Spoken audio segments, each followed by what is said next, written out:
Hey guys! So I'm in my car again because I have a very big break before my next intake, so I thought I would hop on camera.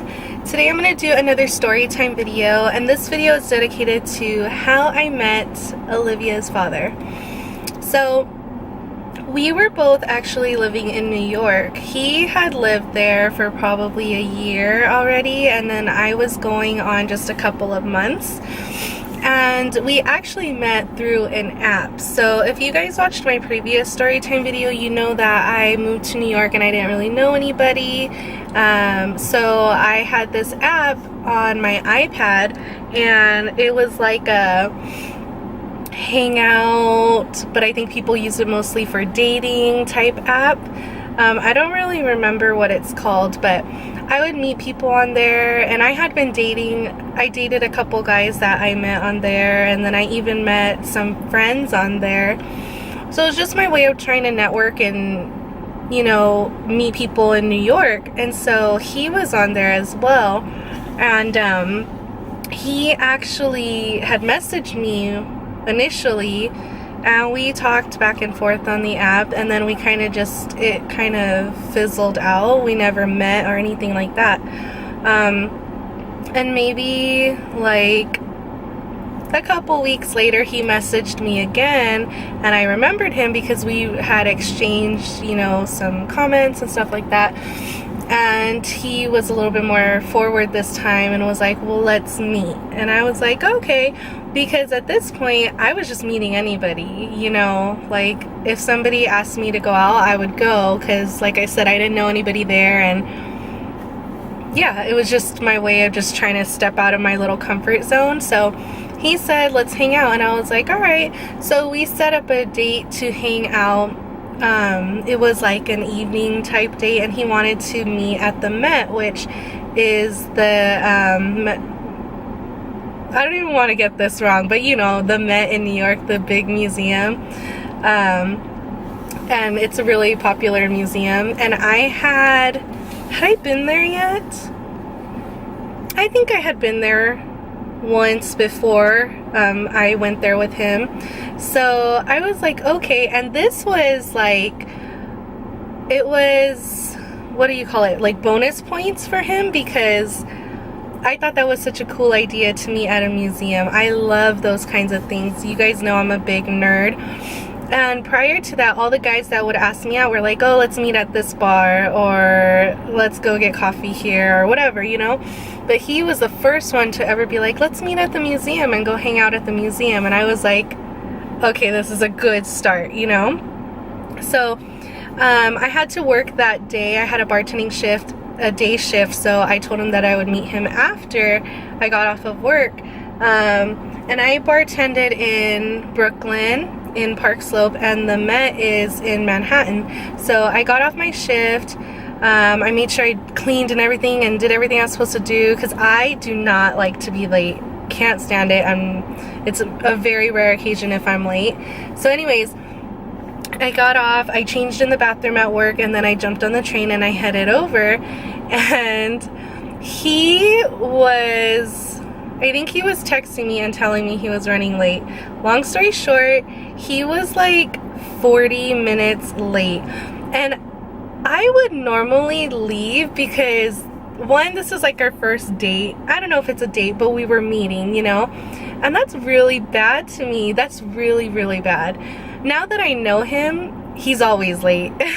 So no surprise in retrospect, but he was 40 minutes late, and he was coming from the Bronx. So when you catch the train from the Bronx to Manhattan, there's some areas that are above ground so you can use your phone. And he was telling me, I'm on my way, you know, I'm late, I'm sorry, whatever. And I was already kind of like turned off. I was sitting, and this was in December, okay? It was December 23rd. Fortunately, it was not snowing, but it was freezing. And I was sitting outside on the steps. There's a lot of stairs before you get up to the Met. So I was sitting there, cold as hell, really seriously contemplating leaving. Like, is this worth it or not? You know, like, he wasn't like 5-10 minutes late. He was like, it was 40 minutes to an hour late. and I sat there in the cold on the steps. I remember exactly where I was sitting, and something told me to just stay. I was like, you know what? You came all the way out here, you jumped on a train yourself, you're here already, he says he's on his way and not to leave, so just stay. Like, you don't ever have to see him again after this, just stay and get to know somebody. So that's what I did, and I stayed. And when I saw him coming towards me, like, I knew it was him because we could see pictures of each other on the app, and I remember thinking, like, okay, kind of worth it, because he was just so tall and handsome, and he had a smile on his face, and he was just really warm. And you know, I was like, all right, you know, I won't be as mad. So we went through the Met, and so that was, like, to me, a strike, right? But anyways, so we go in through the Met, and he was like, I know how to get in without paying. He's gonna be so mad at me for making this video. And I was like, in my head, that was a strike number 2. Like, you don't even want to pay to go in there. It's like donation. You know, like, I think you could pay $1 or something. But he took me through the gift shop, and then we just went in, and I was like, yeah, that was kind of like a strike number 2. You know, I was like, this is kind of weird. I don't know, because I feel like guys want to impress girls when they take them out, you know, and he didn't. I don't know, I should have. Anyways, so we go in, and it ended up being so great. We were walking around and talking for hours. Like, I don't even really remember how long it was, but we were looking at the art, and we were talking, getting to know each other, kind of like you do when you first meet someone for coffee and stuff like that.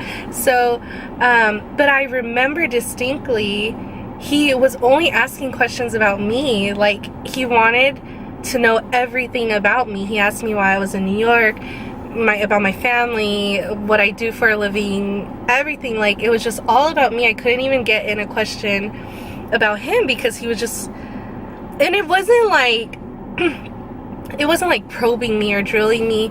I really found it endearing and sweet that he was so interested in me. It was so genuine and so warm. And I remember we even sat down, we stopped walking, and we sat in just this little communal area, and he wanted to know more about me. And it lasted a really long time, and I was just going and going because I could talk, and I didn't even like realize that I didn't know much about him.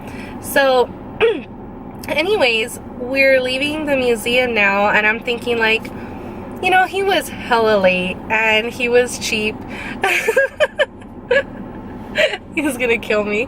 But I had such a good time with him. I didn't want it to end. In my head, I was like, I wish I could spend a little bit more time with him, because at this time, I had been going on a bunch of dates and meeting a bunch of people, and you never really know by the end of the date. You may think it went well and that they'll call you, and sometimes they don't. Or you may think it went horrible and they call you and you're like, I don't want to answer. So because I had a really good time with him, I didn't want it to end because I didn't know if I was going to see him again. But I didn't do anything. I was just going to go home, right? So we're leaving the Met. We get out of the Met, and he was like, do you want to go grab something to eat? And in my head, I was like, whew. Because one, it told me that he liked me to some degree. He didn't want the night to be over. And two, well, I got to spend more time with him, like that, which is what I wanted. So we walked a couple blocks and we went to the Shake Shack, and it was my first time going to the Shake Shack, and he bought my food and everything there. So I don't think he was being cheap at the Met. I think he's just like, well, why pay if I know how to get in? And I should say he was a member of the Met, so he pays a lot of money to be a member there. So even if we paid, even if we paid when we went in, he wouldn't have to pay. He had a card. He would just, well, I would have had to pay, or he would have paid for me. But so yeah, I should fluff it by saying that.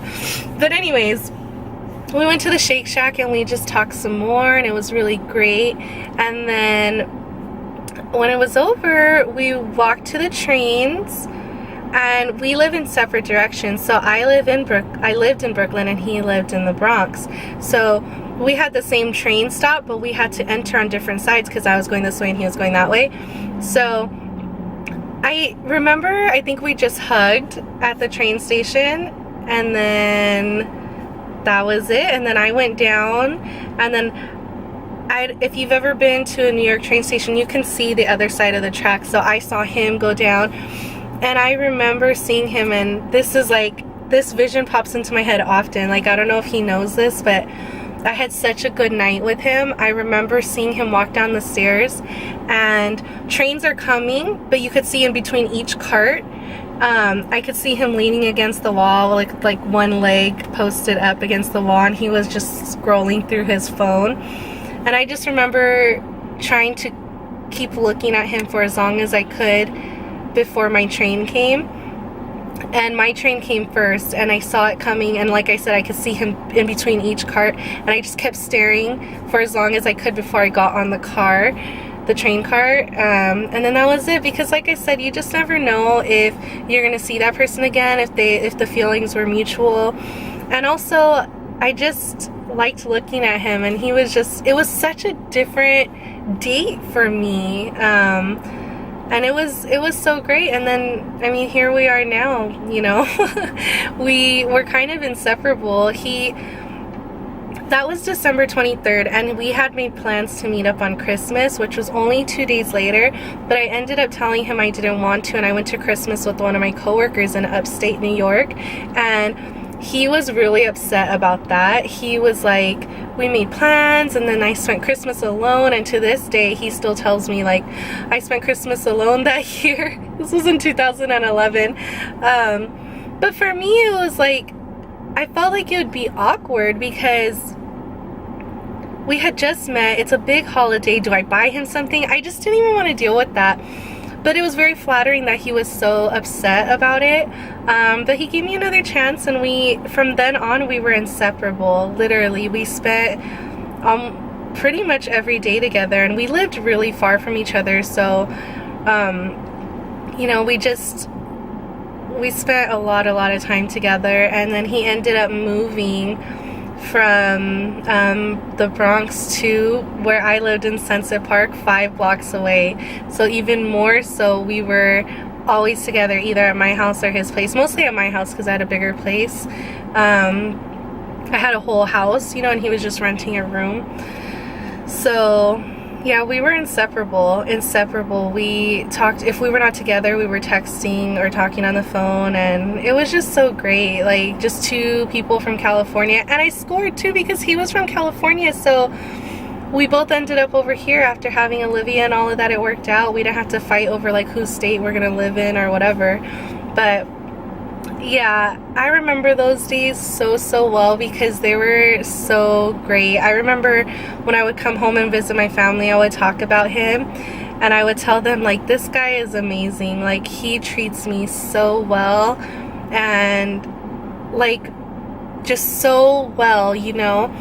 And of course, since then, like, things happened and life hit us really hard and really quickly with becoming pregnant with Olivia, and then moving and him staying there, and, you know, trying to figure all of that out. But we are in a much better place now. I think that it's more normal than not to go through some really bad years together when things like that happen, when you have to live together or have a baby or move across the country, all of which happened to us all at one time.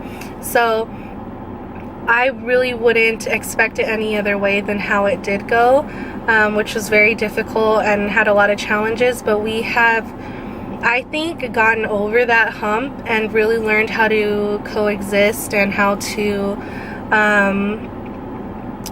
love each other in a way that's appropriate for the circumstances we have now, which is like raising a child together and all of that. So it's definitely not how it used to be when it was just the 2 of us living, you know, on the other side of the country and all of that. But I almost want to say it's better because we have Olivia now. Well, it is better because we have her now, and we've crossed a lot of hurdles together, and here we are still making it. So that's how I met him, and that's, you know, It was the best thing that ever happened to me. There's so many moments where I could have not met him. It could have been that I left when he was running late, or it could have been that I didn't respond to his messages both times he initiated contact on the app.